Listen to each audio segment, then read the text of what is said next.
Hi and welcome back, everybody. I hope you all are having a fantastic day out there. Massive day is today for XRP holders. Obviously, it's XRP Community Day, but just moments ago, we heard from Stuart Alderati regarding the Ripple and SEC case. Chief Legal Officer of Ripple, and who knows this case better than Stuart Alderati?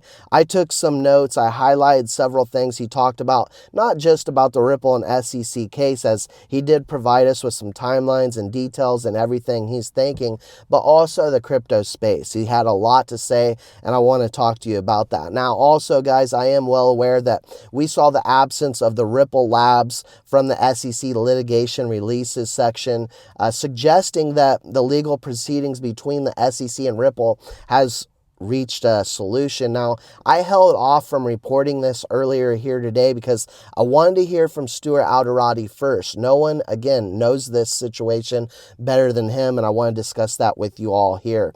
All I ever ask is if you do like talking about both Ripple and XRP, drop an X in the comment section, smash that like button, and share this video. Let others around the world know what is truly happening in this digital revolution. Now, getting straight into this, guys, Stuart Alderati first started off by talking about how crypto is finally turning the page, and it started with Donald Trump being elected. We saw who he brought with him, and he talked on this as he said recently they spent 4 days in Washington at a president's dinner and vice president's dinner, and 10 days before that was when they had a dinner with Donald Trump, a 2.5-hour dinner where they talked about several things, and he said this is a huge seismic shift from what we went from as a war on crypto, right, under Gary Gensler, to now sitting at the table with the president and even being invited to the inauguration. He said, we are finally being recognized as an industry leader. He said, we have full confidence that we will get clear rules of the road now. And he said, the fact that the crypto ball was actually held right before the inauguration doesn't just send a signal to the crypto industry. It sends a signal to the world how they are, this new administration, putting crypto front and center. And this will be of great importance for them.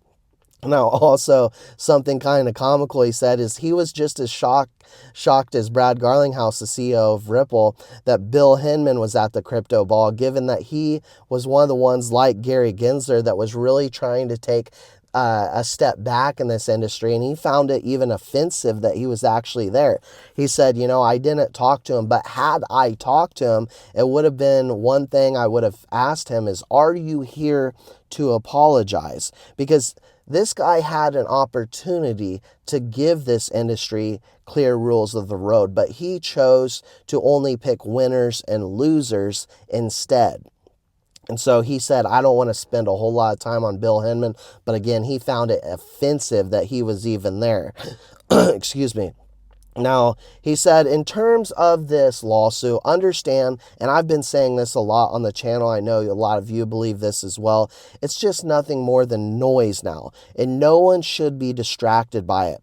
It is very much alive, though, but it's just noise. Now, Paul Atkins, who is pro-crypto, we've talked about a lot recently, will have the opportunity to take a look at this case and see that it's a waste of time and hopefully withdraw it, but it's going to take a little bit of time.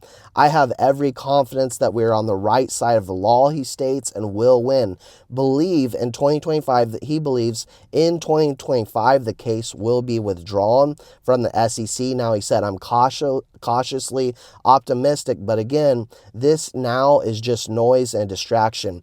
Don't let the good work that Ripple is doing to push this technology forward to be distracted by this case, because at this point, again, it's really just noise. Now, what is to be told here is an incredible story, because he said, we have over the past 4 years been under attack by our own government.